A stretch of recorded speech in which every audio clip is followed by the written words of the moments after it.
जालन्यात घटस्फोटित वहिनीचे दिरानेच खाजगी photo viral केल्याचा धक्कादायक प्रकार समोर आलाय। शेतामध्ये हिस्सा मागितला आणि खाजगी फोटो व्हायरल करण्याची धमकी यावेळी देण्यात आलेली आहे। व्हॉट्सअप ग्रुपवर व्हायरल करून लगेच हे फोटो डिलीट केल्याचा आरोप महिलेने केलेला आहे। दिराने फोटो व्हायरल करत 2.5 लाख रुपयांची मागणी केल्याचाही आरोप तिने केलाय। आरोपी विरोधात मौजपुरी पोलीस ठाण्यात गुन्हा दाखल करण्यात आलाय। त्याला माझे फोनामधून खाजगी फोटो त्यानं घेतले चोरून सनी आणि पोराला ग्रुपमध्ये पाठवले।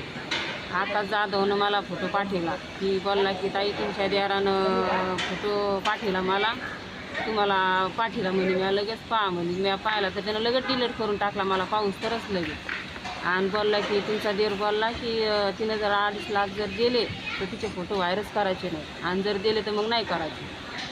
आणि बोलला त्याला की आता तुझ्याकडे फोटो आले की तुला ही माझ्या मारून सनी तुला जे करायचं ते कर, मी त्या पाठीमागं त्याच्यावर केस दाखल केली। पण ते लोकांना काहीच नाही केलं आतापर्यंत। मी 15 दिवस वाट पाहिली त्याची, तर ते लोक घरी येतात, मला धमक्या देतात। तू जर शेतामध्ये तुझा हिस्सा मागितला तर तुझे काही नग्न स्वरूपाचे फोटो आहे, ते फोटो आम्ही समाज माध्यमावर व्हायरल करू अशा स्वरूपाची धमकी देऊन यातील पीडित महिलेला मानसिक त्रास देण्याचा प्रकार घडला। सदर गुन्ह्यामध्ये एकूण 4 इसमांची आरोपी म्हणून नावे आहेत। त्यातील नवनाथ जाधव, आकाश जाधव, सिद्धार्थ गवई आणि भीमराव गवई, सर्व राहणार धांडेगाव, यांच्या विरुद्ध गुन्हा दाखल करण्यात आलेला आहे।